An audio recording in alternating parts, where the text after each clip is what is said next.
Hari ini saya mau mengajak saudara membaca 1 Timotius 6 ayat 6 sampai dengan 10. Memang ibadah itu kalau disertai rasa cukup memberikan keuntungan besar. Sebab kita tidak membawa sesuatu apa ke dalam dunia, dan kita pun tidak dapat membawa apa-apa keluar. Asal ada makanan dan pakaian cukuplah. Tetapi mereka yang ingin kaya terjatuh ke dalam pencobaan, ke dalam jerat, dan ke dalam berbagai-bagai nafsu yang hampa, dan yang mencelakakan, yang menenggelamkan manusia ke dalam keruntuhan dan kebinasaan. Karena akar dari segala kejahatan ialah cinta uang. Sebab oleh memburu uanglah beberapa orang telah menyimpang dari iman dan menyiksa dirinya dengan berbagai-bagai duka. Saudaraku, apakah ayat ini mengatakan bahwa kita tidak boleh kaya? Tidak sama sekali. Apalagi menyuruh kita untuk tidak usah bekerja keras dan cukup berleha-leha saja, lalu menikmati apa yang ada tanpa sebuah perjuangan. Bukan itu maksud daripada ayat ini, saudaraku. Tetapi yang dimaksudkan di sini adalah apa yang menjadi prioritas dalam kehidupan kita.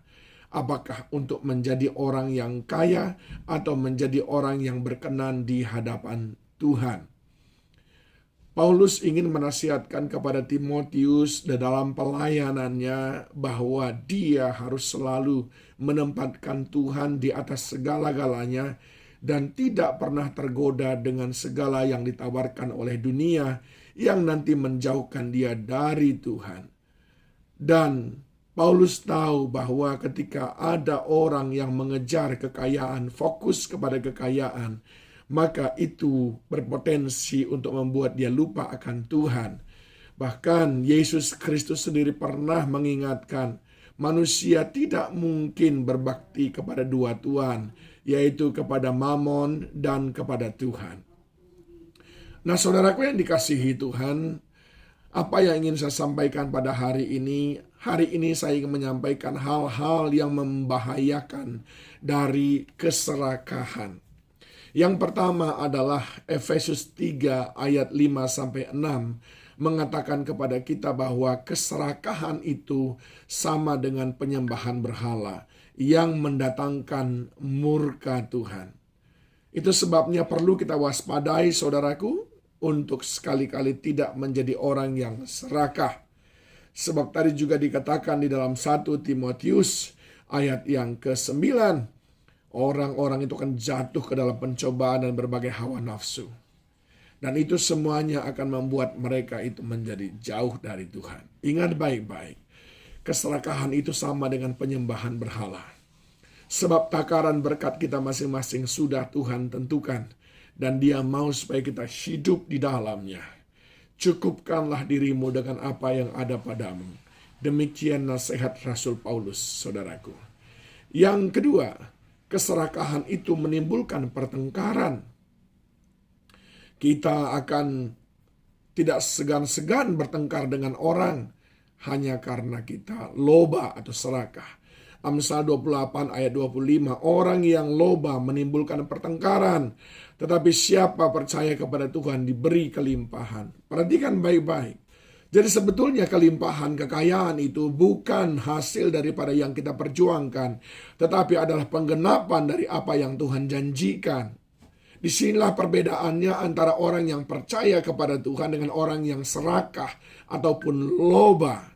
Orang yang percaya kepada Tuhan bukan berarti tidak diberkati sampai kaya raya. Itu sudah dibuktikan oleh Ishak, Salomo, dan lain sebagainya.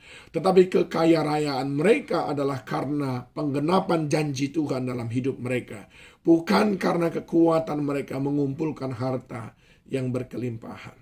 Ingat baik-baik, orang yang serakah, orang yang loba akan menimbulkan banyak pertengkaran antar sesama. Itu juga yang dikatakan oleh Yakobus di dalam Yakobus pasal yang keempat. Dari mana datangnya pertengkaran, perselisihan? Karena kita mengingini sesuatu. Saudara yang dikasihi Tuhan, itu yang kedua. Orang loba menimbulkan pertengkaran. Yang ketiga, keserakahan menyiksa diri dan menyiksa orang lain.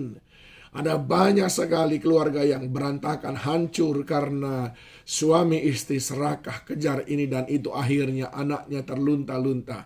Begitu juga dengan dirinya sendiri, mulai sakit ini sakit itu. Saya pernah ketemu dengan orang yang umurnya masih 30-an tahun, tetapi saya melihat wajahnya sudah seperti orang yang 50 tahun, saudaraku. Karena dia sedemikian keras bekerja, sedemikian berambisi untuk mendapatkan sesuatu.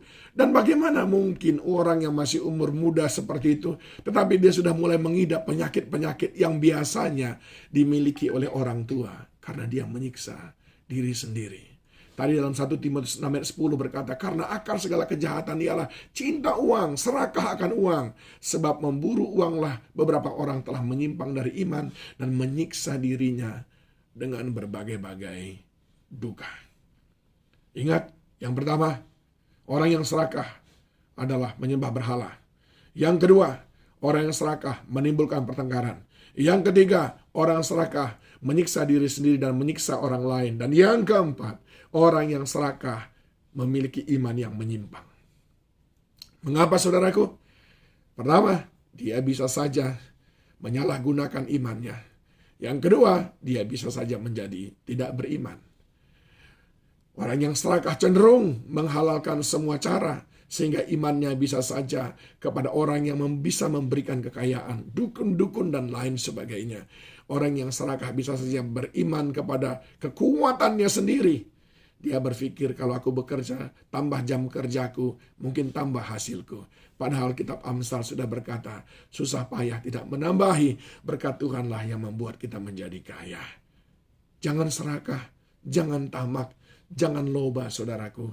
Sebab Tuhan tahu porsi yang terbaik untuk kita dan tidak akan pernah tertukar dengan porsi orang lain.